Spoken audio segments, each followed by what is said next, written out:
A wild deer knocked over a road sign, then police saw the skid marks. The deer appeared on Hollow Pine Road just before sunrise, standing beside the fallen road sign as if it had knocked it down on purpose.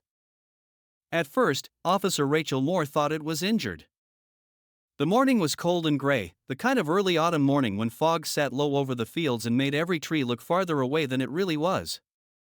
Hollow Pine Road curved through the northern edge of Bryan County, past old farms, thick woods, and a dangerous bend locals called Miller's Turn.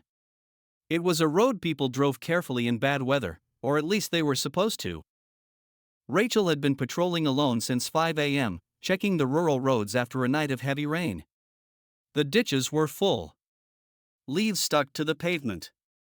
Fog rolled over the fields in slow white sheets. Somewhere beyond the woods, crows called from the power lines. She saw the sign first. It lay across the shoulder, bent at the metal post, its reflective yellow surface smeared with mud. Slow, sharp curve ahead. Rachel eased the patrol car to the side of the road and frowned. That sign had been standing the week before. Then her headlights caught movement. A wild deer stood beside it. A young doe, thin and wet, with dark eyes, trembling legs, and mud splashed across her chest. She was breathing fast. One ear flicked toward the woods, then toward Rachel's patrol car. Her hooves were planted beside the knocked-over sign as if she were guarding it. Rachel turned off the siren lights before they could frighten her. "Easy," she murmured, though the windows were closed. The doe did not run. That was the first strange thing. Wild deer usually vanished at the sight of a vehicle slowing down. They bolted into trees, bounded across fields, disappeared behind hedges before a person could open a door. But this one stood in the fog, shaking, looking straight at Rachel. Then it lowered its head and pushed the fallen sign with its nose. The metal scraped against gravel. Rachel's hand paused on the radio. "What are you doing?" she whispered. The deer lifted her head and looked toward the bend ahead. Then back at Rachel. Then toward the bend again. Rachel felt something tighten in her chest. She had been a police officer for 11 years, most of them in Bryan County. She had learned to trust small wrong things: a door left open in rain, a dog barking at a ditch, a shoe on the roadside, a driver who smiled too much during a stop. Most danger did not announce itself loudly. It left details. And this deer was a detail that did not fit. Rachel stepped out of the patrol car carefully. The air hit her cold and damp. Water dripped from the trees. The fog was thick enough that the curve ahead disappeared after only 50 yards. The deer stepped backward. Not away into the woods. Toward the bend. Rachel took one step. The doe turned and trotted ahead a few yards, then stopped and looked back. Rachel's heart began to beat faster. "All right," she said softly. "Show me." She called dispatch. "This is Moore. I'm on Hollow Pine Road near Miller's Turn. Road sign is down, possible obstruction or accident ahead. I'm checking on foot. Reduce traffic in the area if possible." Dispatch replied, "Copy, Officer Moore. Any vehicle visible?" "Not yet." The deer walked along the shoulder, hooves clicking softly on the wet gravel. Every few steps, she stopped and looked back to make sure Rachel was following. Her body trembled, but she did not flee. As they approached Miller's Turn, Rachel saw the second wrong thing. Skid marks. Dark, fresh, and violent. They began near the center of the lane, cut across the curve, and vanished through a broken section of brush near the ditch. On a dry day, the marks might have been obvious. In the rain and fog, they blended into the wet road like shadows. From a moving car, they could easily be missed. Rachel stopped walking. The deer stood beside the skid marks and stamped one hoof. Then from below the road came a faint sound. A cry. Rachel turned sharply toward the ditch. For 1 second, she heard only dripping leaves and distant crows. Then the cry came again. Small. Weak.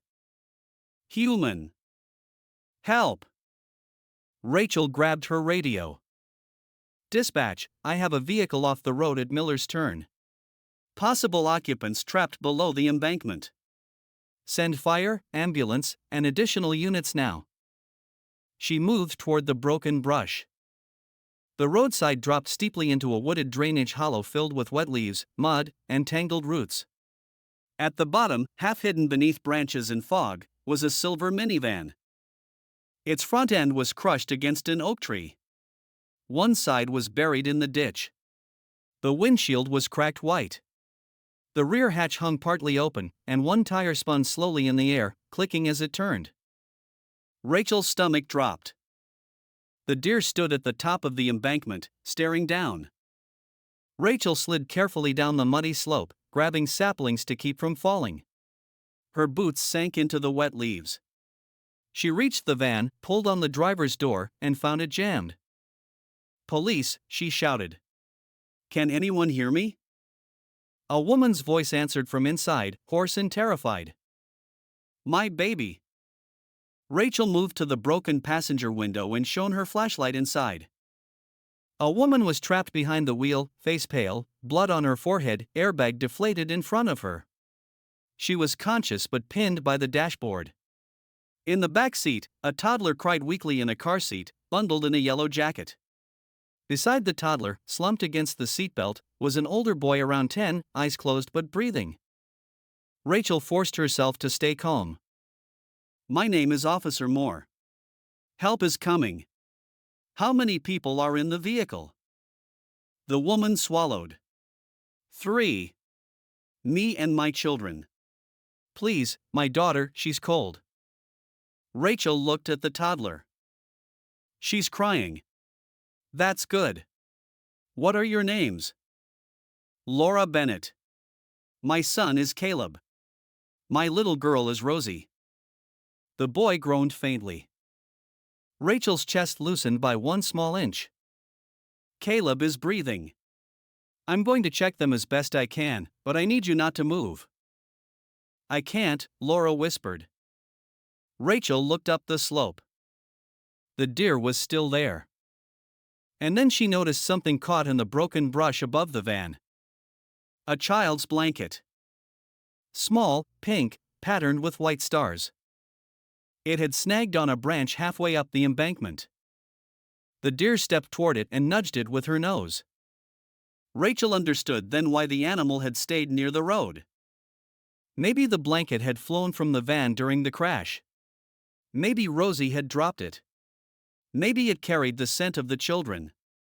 Maybe the deer had been startled by the crash and returned when she heard crying. No one would ever know exactly.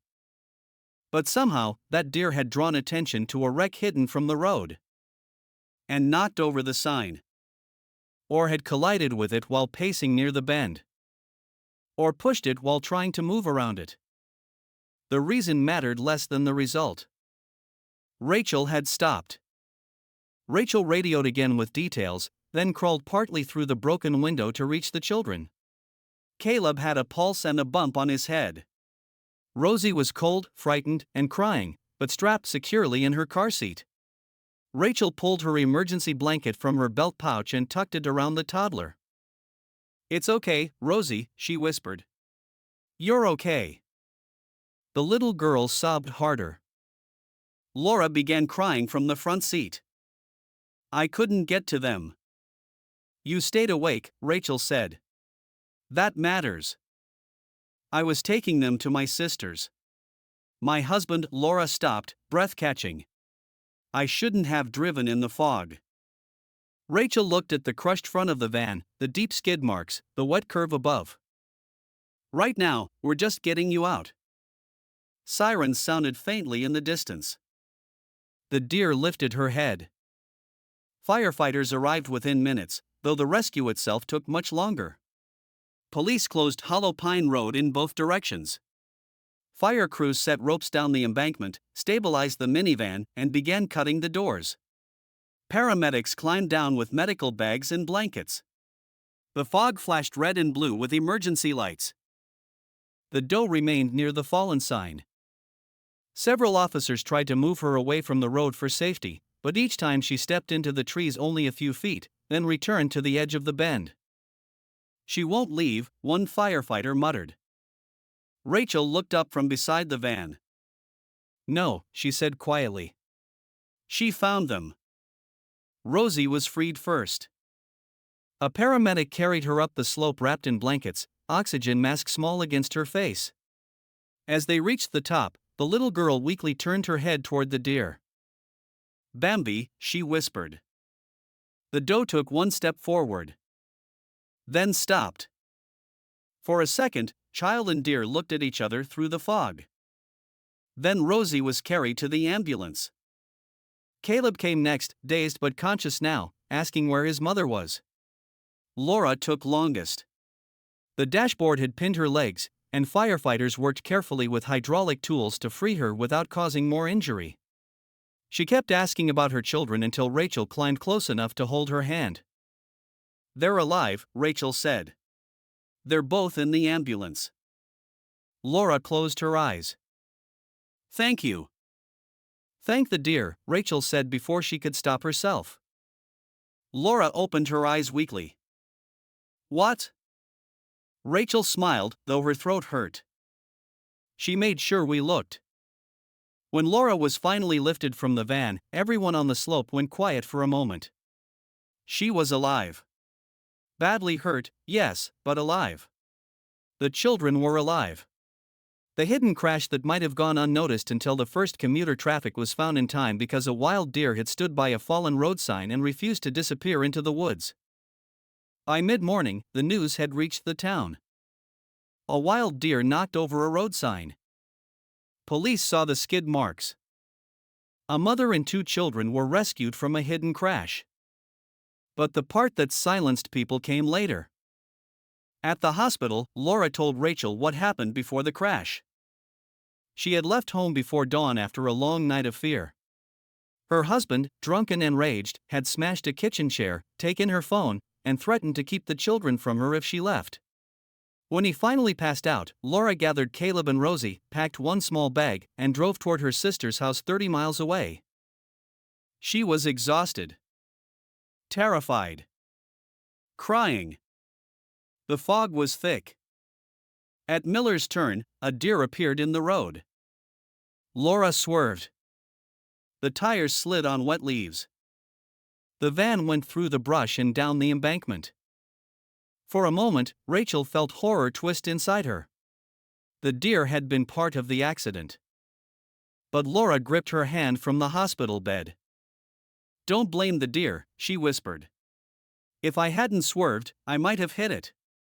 If it hadn't stayed, no one would have found us. I heard it walking above us. I heard something hit metal. Then you came."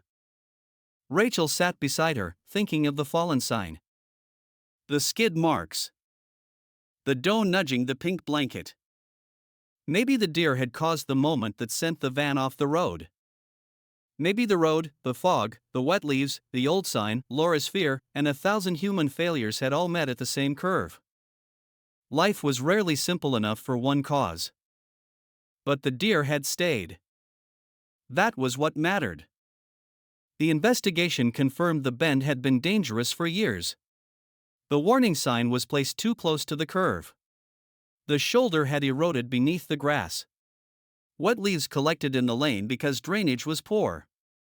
The guardrail ended 20 yards before the most dangerous section. Locals had complained after 2 previous minor crashes, but repairs had been delayed. After Laura's crash, delays ended. The road was resurfaced. Drainage was improved. The warning signs were moved farther back. A proper guardrail was installed along the curve. Reflective markers lined the bend.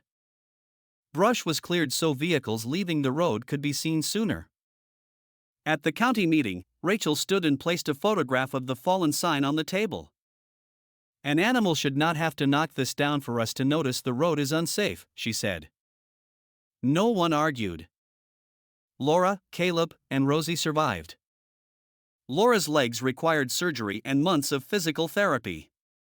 Caleb had a concussion but recovered. Rosie had bruises and nightmares, but she was young enough that memory softened around the edges. The harder recovery was not only physical. Laura had to rebuild a life away from the man she had fled. Court dates followed. Protection orders. Counseling. A new apartment near her sister. New school for Caleb. Daycare for Rosie. A world remade in small, exhausting steps. Rachel stayed involved longer than she usually allowed herself. Police officers learned to care and still let go, because carrying every case forever would crush them. But Laura's crash stayed with her. Maybe because of the children. Maybe because of the deer. Maybe because Rachel herself had grown up in a house where silence hid fear, and she understood what it meant when someone finally ran. Once Laura was strong enough, Rachel drove her and the children back to Miller's Turn. It was spring by then. The new guardrail gleamed. Grass had begun growing over the scars on the embankment. Wildflowers dotted the ditch where the van had landed. The road looked safer now, though Rachel knew safety was never something finished. It had to be maintained. Rosie held her pink blanket, repaired and washed. Caleb stood beside the guardrail and stared down. That's where we were? Rachel nodded. Yes. Caleb swallowed. I don't remember all of it. That's okay. He looked toward the woods. Did the deer really stay? Rachel smiled gently. Long enough. Laura walked with a cane. She stood at the edge of the road and closed her eyes. I thought leaving would kill us, she said quietly. Rachel stood beside her. It didn't. Laura opened her eyes. No. It saved us. Just then, Rosie tugged her mother's sleeve. Look. At the edge of the woods, between two young birch trees, stood a deer. A doe. Thin. Still. Watching. Rachel's breath caught. It was impossible to know if it was the same one. Deer move through those woods all the time. Human hearts are quick to turn coincidence into meaning, especially after trauma. But the doe had a small pale mark on her shoulder. Rachel remembered seeing that mark in the fog. Laura saw it too. Rosie lifted one small hand. Bambi, she whispered. The deer flicked an ear. Then turned and vanished into the trees. No one spoke for a long time. The town began calling the curved deer sign Bend, though the official name remained Miller's Turn. Someone left a small wooden deer near the new guardrail. Someone else tied a pink ribbon to a post. Rachel removed anything that could distract drivers, but she kept the first wooden deer on her desk. It reminded her to look twice. Years passed, and Laura built a new life. She became an advocate for women leaving dangerous homes, not because she wanted to relive her story, but because she knew how many people waited until the perfect moment to leave and how rarely that moment came. She spoke carefully, never making escape sound easy. It was not. It was frightening, dangerous, expensive, and exhausting. But possible. At every talk, she said one sentence that made rooms go quiet. Sometimes the road out is not safe, but staying is not safety either. Caleb grew into a serious teenager who checked weather reports before driving. Rosie developed a deep love of deer, though Rachel gently reminded her that wild animals needed distance, not sandwiches. For her 8th birthday, Rosie asked to visit the repaired bend and leave flowers in the woods. Laura let her, as long as they stayed behind the guardrail. Rachel came too. Rosie placed wildflowers near the tree line and said, "Thank you for staying." The woods rustled. No deer appeared that day. It did not matter. The gratitude had been spoken. Rachel retired many years later, but she never forgot that morning. In training sessions for new officers, she told them about Hollow Pine Road. She did not exaggerate the deer. She did not say it had human understanding or magical purpose. She said, a wild animal was acting strangely beside a fallen sign. I could have called animal control and driven on. Instead, I looked. That made the difference. Then she told them what to remember. Notice skid marks. Notice broken brush. Notice things that do not belong. Notice fear hiding inside ordinary accidents. And always check the ditch. On Rachel's last day in uniform, Laura came to the station with Caleb and Rosie, both nearly grown. Rosie brought a framed photograph. It showed the new guardrail at Miller's Turn in morning light, fog lifting from the trees. At the edge of the image, almost hidden, was the shape of a deer. The plaque beneath read, "She made you stop. You made sure we lived." Rachel cried then, in front of everyone, and did not apologize. So before we go, remember this: sometimes the warning is not neat. Sometimes it comes from the very edge of danger, from a wild creature standing beside a fallen sign, from skid marks almost washed away by rain, from a blanket caught in the brush. The deer could not tell Officer Moore that a mother and 2 children were trapped below the road. It could not explain the fog, the swerve, the fear that made Laura drive before dawn, or the dangerous bend everyone had ignored for years. So it stayed. It knocked the sign down, or pushed it, or simply stood beside it long enough to make one officer stop. And because Rachel looked closer, she saw the skid marks, followed them into the ditch, and found 3 people still alive beneath the fog. Sometimes being saved begins with a sign falling in the road. And someone willing to ask why.